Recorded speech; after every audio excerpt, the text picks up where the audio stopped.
Popular participation. So last video में हमने पहला अपना फीचर जो है वो डिस्कस किया था, जो कि हमारे देश के इलेक्शंस को डेमोक्रेटिक बनाता है, और वो फीचर था कि हमारे देश में एक इंडिपेंडेंट इलेक्शन कमीशन है। Now we will discuss the second feature that makes our election democratic. तो सेकंड फीचर है पॉपुलर पार्टिसिपेशन का। इसका मतलब ये है कि हमारे देश की जनता जो है वो पूरे तरीके से पार्टिसिपेट करती है, हमने कोई डिस्क्रिमिनेशन नहीं किया हुआ है, और जो लोग हैं वो भी काफी बढ़ चढ़कर इलेक्शंस में हिस्सा लेते हैं। अब इसको हम डिटेल में समझते हैं कि ये सेक्शन क्या कहना चाह रहा है। Another way to check the quality of the election process is to see whether people participate in it with enthusiasm. अब दूसरा तरीका ये चेक करने का कि जो इलेक्शंस हैं वो अच्छी क्वालिटी के हैं कि नहीं, ये चेक करने का दूसरा जो तरीका है वो ये है कि यहाँ पे जो लोग हैं वो इलेक्शंस में कितने ज्यादा इंथुजियाज्म से पार्टिसिपेट कर रहे हैं, कितने वो उत्सुक हैं, कितने दिल से वो इस पूरे प्रोसेस में पार्टिसिपेट कर रहे हैं। If the election process is not free or fair, people will not continue to participate in the exercise. अगर इलेक्शंस फ्री और फेयर नहीं होंगे तो जो लोग हैं वो इस इलेक्शन के प्रोसेस में पार्टिसिपेट नहीं करेंगे। अगर उन्हें ये लगेगा कि जिस लोग को, जिस पर्सन को वो एक्चुअली चाहते हैं कि उन्हें रिप्रेजेंट करे, वो पर्सन नहीं आ पा रहा है, तो फिर वो पर्सन क्या करेंगे, मतलब इलेक्शन प्रोसेस में पार्टिसिपेट करना बंद कर देंगे। इसका बेसिकली मतलब ये है कि मान लो मेजॉरिटी जो जनता है वो ये रियलाइज कर रही है कि जिस भी पर्सन को वोट दे रहे हैं वो पर्सन नहीं आ पा रहा है। एग्जाम्पल के तौर पे मैं कह रही हूँ कि ये एक एरिया है, राइट। अब इसमें 100 लोग रहते हैं। अब 100 लोगों में से 80 लोग चाहते हैं, ये 100 लोगों की बैठक हुई है, मान लो ये 100 लोग एक हॉल में आके मिले हैं और इनकी बैठक हुई है और इनको पता चला है कि हाँ, इन लोगों में से 80 जो लोग हैं वो ये चाहते हैं कि कोई पर्टिकुलर पर्सन जीते। बट जब रिजल्ट आए, जब इलेक्शंस के रिजल्ट आए, तो क्या पता चला कि भाई कोई दूसरा ही पर्सन जीत गया। इससे क्या पता चलता है कि जो अपोजिशन में पर्सन था, जो दूसरा पर्सन था अपोजिशन में, उस पर्सन ने इलेक्शंस में कोई गड़बड़ की।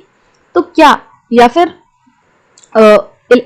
इस पर्सन ने, अपोजिशन वाले ने गड़बड़ की। अब इससे क्या होगा कि ये जो लोग हैं इस कॉन्स्टिट्यूएंसी में, जो लोग थे, ये 100 लोग थे, इन लोगों का भरोसा जो है कहीं ना कहीं, खासकर इन 80 लोगों का जो भरोसा है वो सिस्टम से उठ जाएगा। उन्हें ऐसा लगेगा कि हमारी जो व्यवस्था है वो सही नहीं है, हमारे देश में जो पुलिस वगैरह है, जो इलेक्शन कमीशन है वो सही से काम नहीं कर रही है, और वो इस तरीके की जो अनफेयर प्रैक्टिसेस है वो होने दे रही हैं। तो धीरे धीरे करके इनका मन इलेक्शन से हटता जाएगा, ये लोग इलेक्शंस में पार्टिसिपेट नहीं करेंगे क्योंकि इन्हें इलेक्शन में विश्वास रहेगा ही नहीं।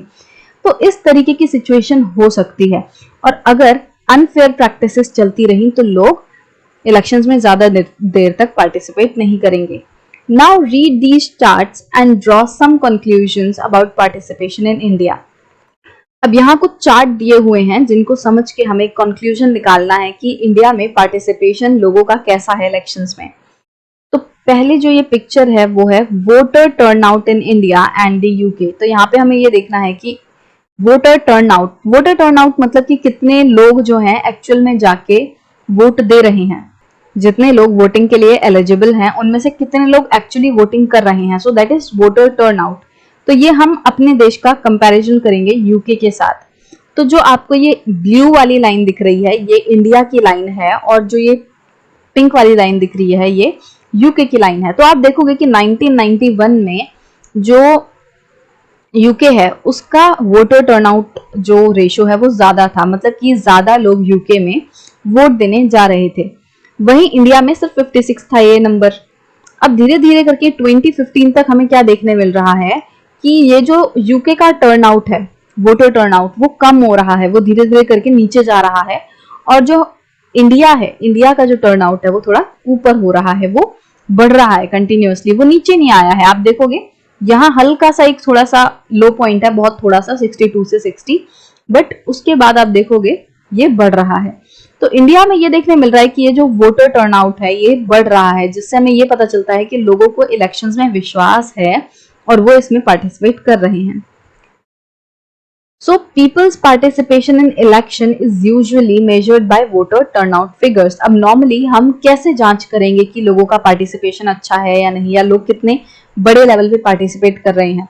तो ये चीज हम मेजर करते हैं टर्नआउट फिगर्स से, वोटर टर्नआउट जान के। Turnout indicates the percentage of eligible voters who actually cast their vote. तो टर्नआउट क्या होता है कि ये वो परसेंटेज है जो हमें ये बताता है कि जो लोग एक्चुअल में जो एलिजिबल हैं जो वोटर्स, उनमें से कितने परसेंटेज लोगों ने एक्चुअली में वोट दिया है। मान लो हमारे वोटर्स लिस्ट में नाम था 100 लोगों का, अब 100 में से इलेक्शन वाले दिन सिर्फ मान लो 60 लोगों ने जाके वोट दिया, तो इसका टर्नआउट कितना होगा, वोटर टर्नआउट होगा 60%, right. Over the last 50 years, the turnout in Europe and North America has declined. अब पिछले 50 सालों में जो यूरोप है और जो नॉर्थ अमेरिका जैसे कॉन्टिनेंट्स हैं, यहाँ पे क्या है, इनके देशों में देखने मिल रहा है कि जो वोटर टर्नआउट है वो धीरे धीरे करके कम हो रहा है। In India turnout has either remained stable और एक्चुअली गॉन अप। और वहीं अगर हम इंडिया की बात करें तो इंडिया में जो टर्नआउट है या तो ये लगभग कांस्टेंट रहा है और नहीं तो ये ऊपर गया है, मतलब बढ़ा है, नीचे बहुत ज्यादा हमें ये नहीं देखने मिला है। अब सेकेंड जो चार्ट है वो बोल रहा है voter turnout in India and US by social groups. तो अभी तक हमने जो अभी मतलब फर्स्ट पॉइंट पढ़ा उसमें हमने वोटर टर्नआउट इन नंबर्स देखा, मतलब टोटल पॉपुलेशन से कितने लोग जो हैं जो एलिजिबल हैं और उनमें उस एलिजिबल लोगों में से कितने परसेंटेज लोग एक्चुअली वोट दे रहे हैं। अब हमने उन एलिजिबल लोगों का ना बीच में बंटवारा कर दिया कि कितने एलिजिबल लोग हैं वो अपर कास्ट के हैं या कितने एलिजिबल लोग ओबीसी के हैं, कितने एससी के, कितने एसटी के। तो जो एलिजिबल लोग हैं उनको हमने अलग अलग ग्रुप में बांट दिया। अब इसमें हमें देखना है कि किस कास्ट के एलिजिबल लोग कितना ज्यादा वोट दे रहे हैं। इसी तरीके से इसमें हम कंपैरिजन करेंगे यूएस के साथ कि यूएस के जो टोटल एलिजिबल पॉपुलेशन है उसका कितना हिस्सा व्हाइट है, कितना ब्लैक है, कितना हिस्पैनिक है और कितने व्हाइट में से मतलब मान लो व्हाइट 100 लोग हैं तो 100 में से कितने लोग एक्चुअली वोट दे रहे हैं, 60 लोग है ना।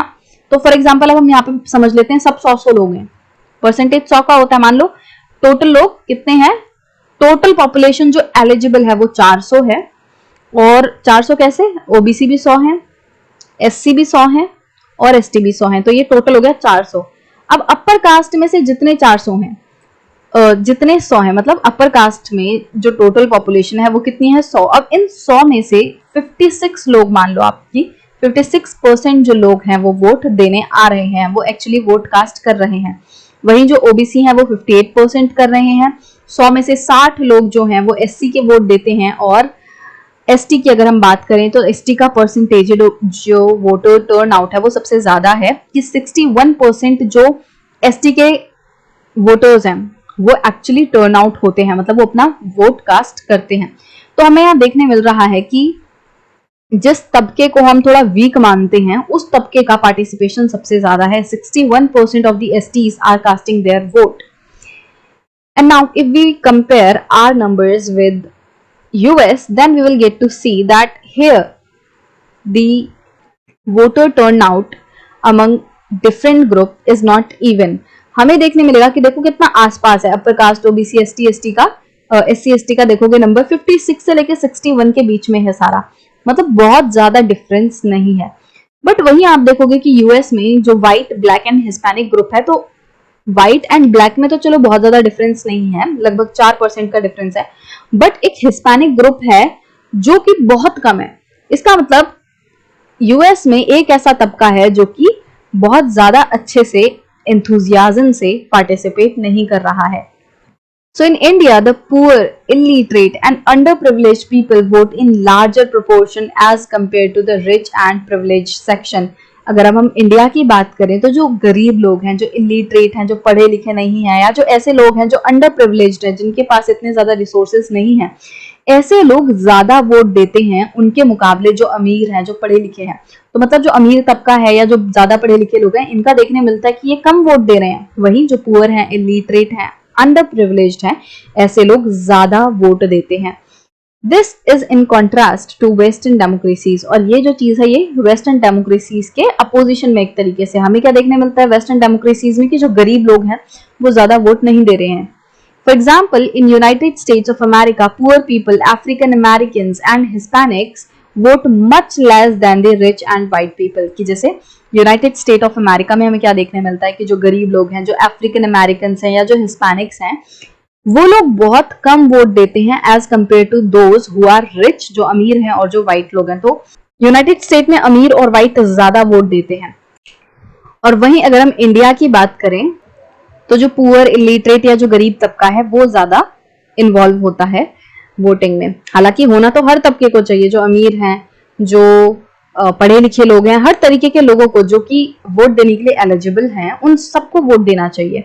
बट फिर भी हमें ये देखने मिल रहा है यूएस के कंपैरिजन में हमारे देश में पुअर, इलिटरेट ऐसे लोग ज्यादा वोटिंग में पार्टिसिपेट कर रहे हैं।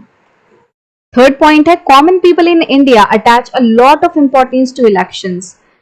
अब हमारे देश में जो आम आदमी है वो इलेक्शंस को बहुत ज्यादा इंपॉर्टेंस देता है। They feel that through elections they can bring pressure on political parties to adopt policies and programs favorable to them.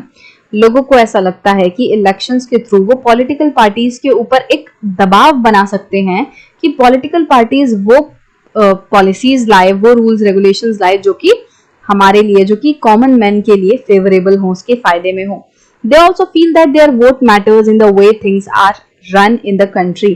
और कॉमन आदमी को, आम आदमी को ये लगता है कि उसका जो वोट है वो मैटर करता है। जिस तरीके से ये देश चल रहा है, जिस तरीके से चीजें देश में चल रही हैं, उन सबको चलाने में, वो पूरे देश का फंक्शन होने में हमारा भी, एक आम आदमी का वोट भी मैटर करता है। तो आम आदमी को ये फीलिंग है कि उसका वोट भी मैटर कर रहा है। ऐसा नहीं है कि उसको कोई इग्नोर कर देगा या उसके वोट की कोई वैल्यू नहीं है।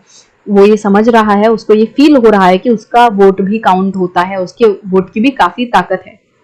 सो थर्ड सेक्शन में क्या लिखा हुआ है, do you think your vote makes a difference. तो क्या आपको लगता है कि आपका जो वोट है वो एक्चुअल में कोई डिफरेंस लाता है। खैर, हो सकता है बहुत से आप में से ऐसे लोग हों जो भी 9th क्लास में हैं, जो भी 18 ईयर्स की एज जिन्होंने अटेन नहीं की है, बट स्टिल क्या आपके पेरेंट्स वोट देते हैं तो आपको लगता है कि उनका वोट काउंट होता है, या आपके पेरेंट्स को ऐसा फील होता है कि हाँ उनके वोट की वैल्यू है।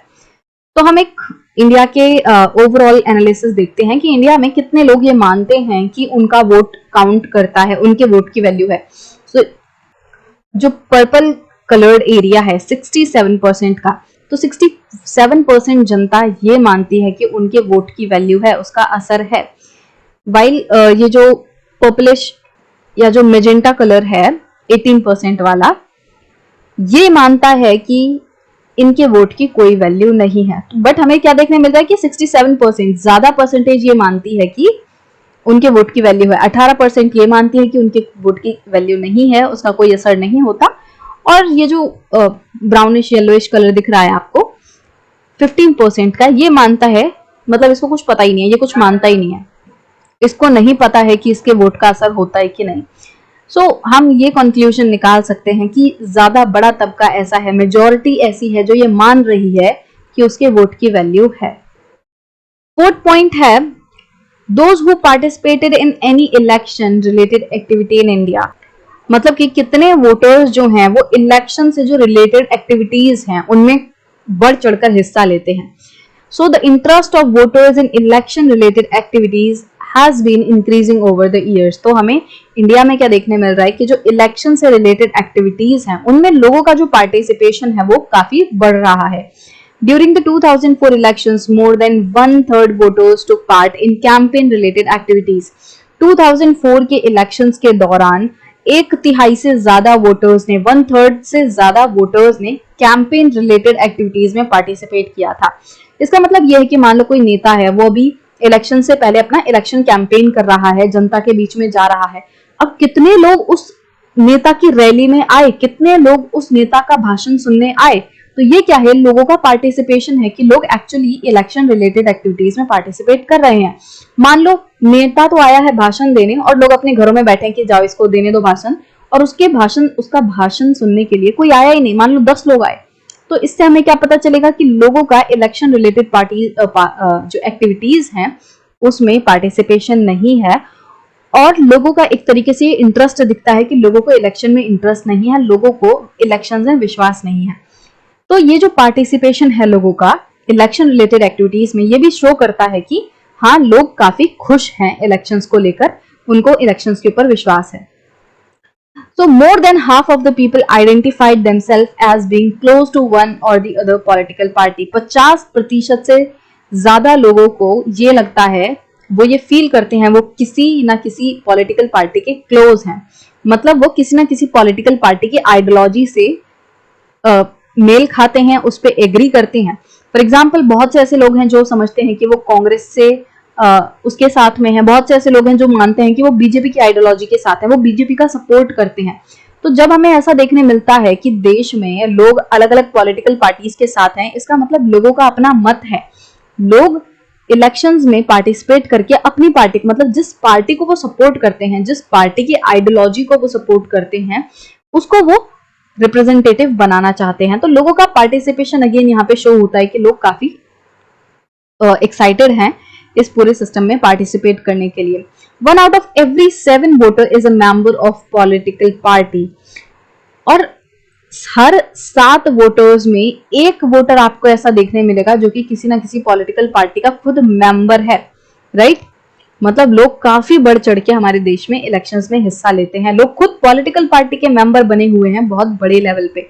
इसका मतलब इलेक्शंस में लोग काफी खुश हैं, लोग एंथुजियास्टिक हैं, लोग खुश हैं। सो चार्ट भी देख लेते हैं यहाँ पे क्या दिया हुआ है कि 1996 के इलेक्शंस के दौरान सिर्फ 8% लोग जो हैं उन्होंने इलेक्शन रिलेटेड एक्टिविटीज में पार्टिसिपेट किया था। वहीं ये जो नंबर है ये 1998 में बढ़कर 13 हो गया, ठीक है। 1998 में ये जो नंबर है लोगों के पार्टिसिपेशन का इलेक्शन रिलेटेड एक्टिविटीज में वो बढ़ गया। Again in 1999 you can see that number has gone up by 8%। और वहीं 2004 में आप देखोगे तो नंबर बढ़ के और ज्यादा हो गया है 32, और अगर आप आज का आंकड़ा देखोगे तो वो डेफिनेटली और ज्यादा बढ़ चुका होगा। तो लोग धीरे धीरे करके जो इलेक्शन रिलेटेड एक्टिविटीज हैं उनमें ज्यादा से ज्यादा पार्टिसिपेट कर रहे हैं। तो ये सारे पॉइंट्स जो भी हमने पढ़े अभी तक, जितने भी हमने चार्ट्स देखे, हमने अलग अलग कंट्रीज से कंपेयर किया इंडिया के आंकड़ों को, इससे हमें क्या समझ आया कि हाँ, इंडिया में पॉपुलर पार्टिसिपेशन है। मतलब कि इंडिया में जो जनता है वो काफी बढ़ चढ़कर इलेक्शंस में हिस्सा लेती है, जिससे कि हमें ये पता चलता है कि हमारे देश की जनता को हमारे देश में होने वाले इलेक्शंस पे काफी भरोसा है, और ये भरोसा होना बहुत ज्यादा जरूरी है एक डेमोक्रेटिक नेशन में।